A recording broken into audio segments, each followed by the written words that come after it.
అన్న మీరు చూపులతోనే అసలు భయపెడుతున్నారు అన్న.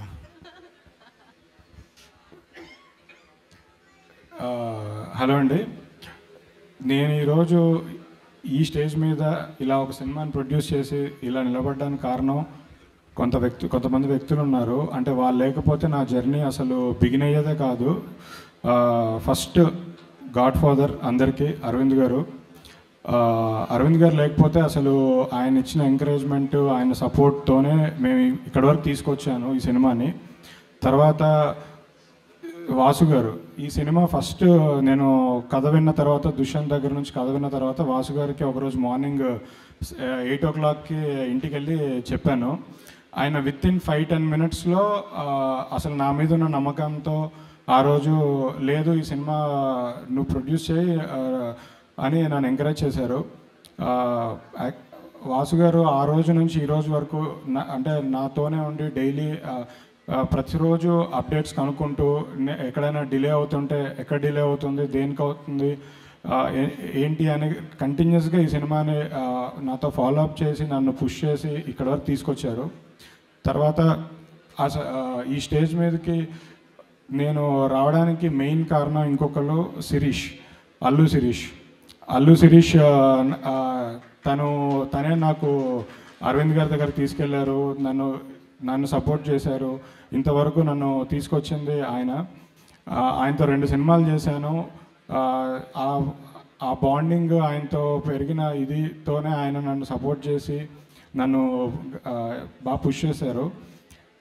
తర్వాత ఈ ప్రాజెక్ట్ మెయిన్గా నేను క్రెడిట్స్ విషయంలో ఒకరికి డైరెక్టర్ రైటింగ్ నాకు బాగా నచ్చింది. యాక్చువల్లీ ఈ స్క్రిప్ట్ తను రాసుకున్నాడు, తను ఎంత న్యాచురల్గా రాసుకున్నారో, ఒరిజినల్గా రాసుకున్నారో రేపు మీరు సినిమా చూసిన తర్వాత మీకు అర్థమవుద్ది.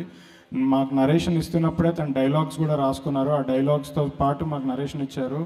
సో ఈ సినిమాకి తను పెట్టిన ఎఫర్ట్స్, కృషి అంతా అంటే నాకు తెలిసి రిలీజ్ తర్వాత ఆయనకి ఆ పెయిన్ అంతా తీరిపోద్ది. ఎందుకంటే ఒక అప్కమింగ్ డైరెక్టర్ అంటే ఆయన ఇందాక అన్న 10 years నుంచి ఇండస్ట్రీలో ఉన్నారు, ఎన్నో స్ట్రగుల్స్ ఫేస్ చేశారు, అసిస్టెంట్ డైరెక్టర్గా అసోసియేట్గా పనిచేస్తూ ఈ ప్రాజెక్ట్ మీదే ఆల్మోస్ట్ 2 years కూర్చున్నారు. ప్రతి చిన్న అంటే అప్కమింగ్ డైరెక్టర్ కాబట్టి తను ఎన్నో స్ట్రగుల్స్ ఫేస్ చేస్తూ వచ్చారు. అంటే తను నేను ఈ 2 years నుంచి చూశాను. అంటే మనం డెబ్యూటెంట్ డైరెక్టర్స్కి మనం పే చేసేది చాలా తక్కువ ఉంటుంది, కానీ ఒక 2 years నుంచి తన ఫ్యామిలీ అందరూ నాకు రోజు అనిపిస్తుంటుంది ఒక్క సినిమా రిలీజ్ అవ్వని తర్వాత లైఫ్ మారిపోద్దులే వరి అవ్వద్దు అని అనుకునేవాడిని డైలీ. తన స్ట్రగుల్ మాత్రం అంటే చెప్పలేను, నేను ఎంత చెప్పినా తక్కువగానే ఉంటుంది. తర్వాత ఈ సినిమాకి మెయిన్ లైఫ్ పోసింది సుహాస్. అంటే డైరెక్టర్ని బిలీవ్ చేసి ఫస్ట్ ఈ కథ చెప్పగానే అంటే సుహాస్ కూడా అప్పుడు ఇంకా కలర్ ఫోటో జస్ట్ రిలీజ్ అయిందో ముందు చెప్పాడో తెలియదు నాకు, కానీ ఒక ఫ్రెండ్కి ఒక డైరెక్టర్ని బిలీవ్ చేసి ఈ కథ నేను చేస్తాను అని. ఎందుకంటే ఈ కథలో ఉన్న ఎలిమెంట్స్ వల్ల సుహాస్ ఆల్మోస్ట్ ఒక 1 year వేరే సినిమాలు ఏవి చేయకుండా దీనికోసం వెయిట్ చేసి దీనికోసమే ఇన్ని రోజులు టైం పెట్టాడు. సో సుహాస్ లేకపోతే ఈ ప్రాజెక్ట్ జరిగేది కదా. అంటే నిజంగా గట్స్ ఉండాలి ఇలాంటి క్యారెక్టర్ ఒకటి చేయడానికి.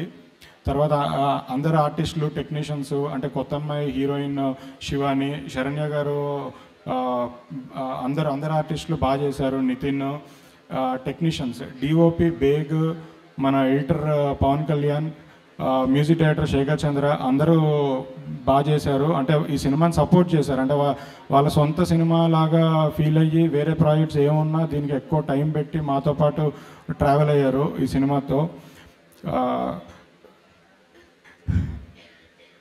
సో ఇక్కడ వరకు జర్నీ ఒకలాగా వచ్చింది. అందరం బాగా హ్యాపీ ఫీల్ అయ్యాము, చూసుకున్నాము, అంతా చూసాము.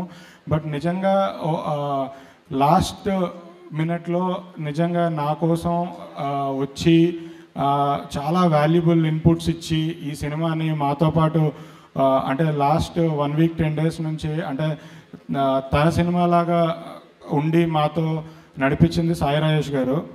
అంటే నేను ఆయనకి ఎన్నిసార్లు థ్యాంక్స్ చెప్పినా ఏం చెప్పినా సరిపోదు. నిజంగా అంటే ఆయన మా కోసం లాస్ట్ 1 వీక్ నుంచి లిటరల్లీ ప్రతి పాయింట్ ప్రతి సీన్ రీచెక్ చేసుకొని అసలు మాకెంత హెల్ప్ చేశారో, అంటే మాతో పాటు మాకు సపోర్ట్ సిస్టంలో నిలబడ్డారు. సాయి రాజేష్ గారు అండ్ రవి ఇక్కడ లేరు, ఎక్కడ ఎడిట్ దగ్గర ఎక్కడ ఉంటాడు. బట్ రవి కూడా చాలా సపోర్ట్ చేసి మాకు హెల్ప్ చేశాడు. అండ్ ఈ జర్నీలో నాకు ప్రొడక్షన్ సైడ్ ప్రొడ్యూసర్గా నాకు సపోర్ట్ ఇచ్చి ప్రతిరోజు ఎందుకంటే లిటరల్లీ మేము ఒకే అపార్ట్మెంట్లో ఉంటాం, పొద్దున్నే కలిసి ఒకటే కారులో బయటకు వస్తాం, మళ్ళీ రాత్రి వరకు ఆయన పనులు ఆయన చూసుకొని నా పనులు నేను చూసుకొని మళ్ళీ రాత్రి అందరి పనులు అయిపోయాక ఇద్దరం ఒకటే కారులో ఇంటికి వెళ్తాం. ఎస్కేఎన్ గారు అంటే ఇంకా లిటరల్లీ జర్నీ అంతా ఒక ఫ్యామిలీ లాగా అయిపోయింది మాకు. సో బేసికలీ ఇంతమంది సపోర్ట్తో నేను ఇక్కడ వరకు వచ్చాను, ఈ సినిమా ఇలా తీశాను. So thank you everyone. మా చీఫ్ గెస్ట్ అడవి శేషి గారు, బేసికలీ నాకు మీరంటే చాలా ఇష్టం అండి. నేను యాక్చువల్లీ మీకు ఈ మాట ఎప్పుడు చెప్పలేదు, కానీ రాహుల్కి చాలాసార్లు చెప్తూ ఉంటాను. మీతో ఫోన్ మాట్లాడినప్పుడల్లా రాహుల్కి ఫోన్ పెట్టేగానే బ్రో ఆయన అంటే నాకు చాలా ఇష్టం బ్రో అని ప్రతిసారి చెప్తుంటా. యాక్చువల్లీ ఇందాక ఈవినింగ్ కూడా ఆయన కాల్ చేస్తాను బాంబేలో ఉంటే, బ్రో ఈరోజు సాయంత్రం ఫంక్షన్కి ఎవరు వస్తున్నారో తెలుసా అన్న. ఎవరు బ్రో అని అడిగారు. బ్రో శేష్ గారు వస్తున్నారా అని చెప్పాను. అవునా అన్న. సో బేసికలీ మీ గురించి మేమిద్దరం చాలా ఎక్కువ మాట్లాడుకుంటూ ఉంటాం. సో నిజంగా మా కోసం వచ్చి మమ్మల్ని సపోర్ట్ చేస్తున్నందుకు నిజంగా థ్యాంక్ యూ సో మచ్ అండి. సారీ, ఇందాక అంటే మనకి స్టేజ్లు మైకులు కొత్త కాబట్టి కంగారులో ఒకరి పేరు మర్చిపోయాను. Sandeep, colour photo director Sandeep. తను కూడా యాక్చువల్లీ నాకు చాలా సపోర్ట్ చేసి నాతో పాటు ఈ సినిమా జర్నీలో ఉన్నాడు. సో అదే ఆయన పేరు మెన్షన్ చేయడం మర్చిపోయాను. థ్యాంక్స్.